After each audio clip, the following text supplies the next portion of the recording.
بسم اللہ الرحمن الرحیم۔ ناظرین کرام، آج ہم تاریخ کے حوالے سے اس ویڈیو میں بات کرنے جا رہے ہیں کہ سمندر پار سے آنے والے مسلم حکمران بھی تھے اور انگریز بھی، لیکن دونوں نے بھارت کو کیا دیا، اس کے تعلق سے ایک حقیقت پسندانہ تقابلی جائزہ پیش کرنے جا رہے ہیں۔ تو آئیے ناظرین کرام، یہاں انڈیا پر انگریز نے تقریباً 100 سال حکومت کی۔ سوال یہی ہے، انہوں نے انڈیا کو کیا دیا؟ حقیقت یہ ہے کہ وہ آئے گئے، یہاں وہ رہنے کے لیے نہیں آئے تھے بلکہ لوٹنے کے لیے آئے تھے اور لوٹنے کے لیے آئے تھے، اس لیے لوٹ کر کے بھاگے اور جاتے جاتے ہندو و مسلمانوں کے درمیان نفرت کا بیج بو کر چلے گئے۔ گویا دوسرے الفاظ میں یہاں کے باشندوں کو باہمی انتشار و اختلاف اور انارکی کی سوغات دے گئے، متحدہ ملک کو تقسیم کیا، یہاں کی دولت کو لوٹا اور ایک لٹیری کی طرح لوٹ کر بھاگے اور ملک کو کنگال بنا کر چھوڑ گئے۔ ناظرین کرام، اس کے برخلاف جب مسلمانوں نے یہاں قدم رکھا تو وہ اپنے ساتھ پیار و محبت کے سوغات لے کر آئے اور یہاں کے باشندوں کے درمیان اسے تقسیم کیا، برادران وطن کے دلوں کو جیتا، ان کے دلوں میں جگہ بنائی اور ہندو مسلمان کے درمیان گنگا جمنا تہذیب گانگت کو فروغ دیا۔ یہی وجہ ہے انہوں نے یہاں تقریباً 800 سال حکومتیں کی۔ اگر مسلمان نفرت کے سوداگر ہوتے تو اتنی طویل مدت تک کے اور اتنی بڑی سلطنت جس کی سرحد بخارا سے ملتی تھی حکومت نہیں کر سکتے تھے۔ جلد بغاوت پھوٹ پڑتی، حکومت کا تانا بانا بکھر چکا ہوتا اور کب کا خاتمہ ہو چکا ہوتا۔ حضرات گرامی، آپ کو معلوم ہونا چاہیے کہ مسلم حکومتوں نے جو بہت سارے مقامات پر مسجد و مندر کو ایک دوسرے کے بغل میں جگہ دی اور تعمیر کروائیں، دراصل ایسا کر کے دیش کو یہ پیغام و سندیش دیا کہ ہندو مسلم دونوں قوموں کی اتحاد اتفاق، آپسی محبت و الفت اور یگانگت سے ملک آگے بڑھے گا اور ترقی کرے گا۔ اور دنیا والوں کو بتایا یہ انڈیا کثیر مذاہب یعنی بہت سارے مذہبوں کا ایک گلدستہ ہے، رنگ برنگ تہذیب و کلچر کا سنگم، جو اس ملک کی خوبصورتی و امتیاز ہے والا ایک ماڈل ملک ہے۔ محترم ناظرین کرام، مسلمانوں نے انڈیا کو شائستہ لباس و پوشاک عطا کیا، تاریخی آثار اور دنیا کے عجائب دیے، حق کا چراغ جلا کر مظلوموں کو ان کا حق دینے اور دلانے کی راہ سے روشناس کرایا۔ مسلمان یہاں رہنے کے لیے آئے تھے، انہوں نے ہمیشہ اس ملک کو اپنا وطن اور اس کی خدمت کو اپنا فریضہ سمجھا، جس پر اس ملک کا چپا چپا گواہ ہے۔ وہ انگریزوں کی طرح لوٹرے بن کر ملک کو لوٹنے کے لیے نہیں آئے تھے بلکہ کچھ دینے کے لیے آئے تھے اور دیا، بوئے وفا لے کر آئے اور لوگوں میں تقسیم کیا۔ یہیں تک کہ نہیں بلکہ یہاں کی مٹی سے وفاداری کا مرتے دم تک جو عہد و پیمان کیا، وہ اس کے امین و پاسمان ہیں، وہ اس کے امین و پاسمان رہے ہیں اور آج بھی ہیں اور آئندہ بھی رہیں گے، اور اس پر کھڑے اترے رہے ہیں اور آئندہ بھی کھڑے اتریں گے کہ وہ اسی مٹی میں دفن ہو کر یہیں کی خاک میں مل کر اپنے وجود کو کھو دیتے ہیں۔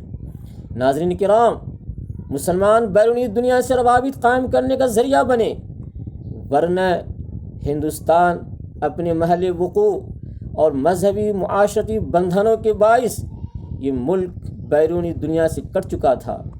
چنانچہ دوسرے ممالک کی علمی و فنی ترقیوں سے یہاں کے لوگ اور یہاں کے علوم و فنون سے دوسرے لوگ بالکل ناواقف تھے۔ مسلمانوں نے اس خلیج کو پاٹا، نتیجے میں علوم و فنون کی ترقی اور لوگوں کی قلب و نظر میں وسعت پیدا ہوئی۔ بحری تجارت جو صدیوں پہلے ختم ہو چکی تھی، مسلمانوں کے طفیل اس کی تجدید ہوئی اور اس کے اندر ایک نئی روح پیدا ہوئی، اور رفتہ رفتہ آہستہ آہستہ ہندوستانی جنگی بحریہ کا قیام عمل میں آیا۔ پورا ملک سینکڑوں چھوٹی بڑی ریاستوں میں منقسم تھا، جو آپس میں ایک دوسرے سے برسر پیکار رہتی تھیں۔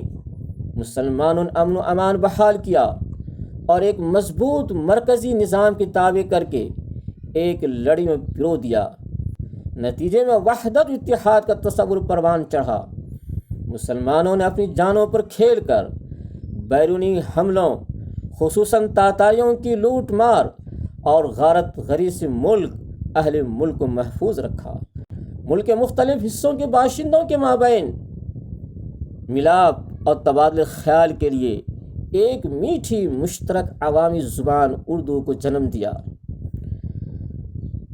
ملک کے باشندوں کے آپسی ملاپ و تبادلہ خیال کے لیے ایک میٹھی مشترک عوامی زبان اردو کو جنم دے کر پروان چڑھایا، جو آج صرف ملک کے گوشے گوشے میں بلکہ پڑوسی ممالک کے اہم مقامات پر بھی بولی اور سمجھی جاتی ہے۔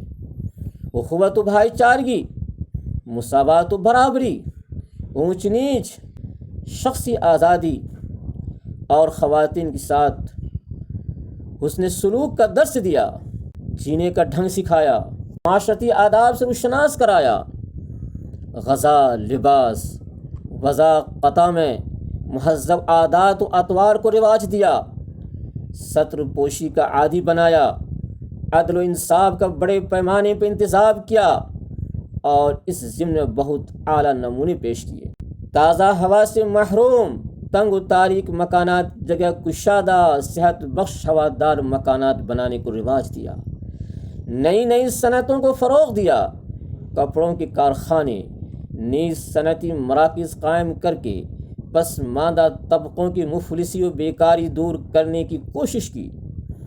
پرانے زمانے کے خطرناک و دشوار گزار راستوں کی جگہ صاف و کشادہ سڑکیں بنوائی، سڑک کے دونوں کنارے درخت لگوائے، سرائیں بنوائیں، کنویں اور تالاب کھدوائے، زمین کی پیمائش کروائی، ان کی نوعیت متعین کی اور کاشت کو ترقی دی، ان کے ٹیکسوں کو معاف کیا، راستے کی حفاظت کے لیے پولیس چوکیاں قائم کی، علم کی روشنی پھیلائی اور تعلیم و تربیت کی عام تربیت و اشاعت کے لیے کثرت سے درسگاہیں قائم کی، جن سے ہر طبقے کے طلبہ استفادہ کرتے تھے۔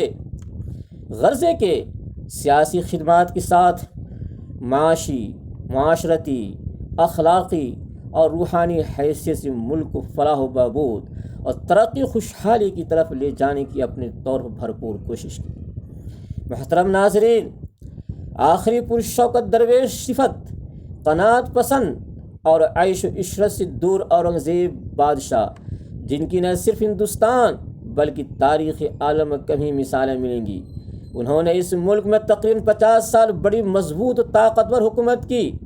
ان کے عہد میں ہندوستان کا رقبہ جتنا وسیع ہوا اتنا وسیع نہ اس سے پہلے ہوا اور نہ اس کے بعد، یعنی موجودہ افغانستان سے لے کر بنگلہ دیش کی آخری سرحدوں اور لداخ اور تبت سے لے کر جنوب میں کیرالہ تک وسیع و عریض سلطنت اسی بادشاہ کی دین ہے۔ مندروں کے ساتھ فراخ دلی کا ثبوت دیا۔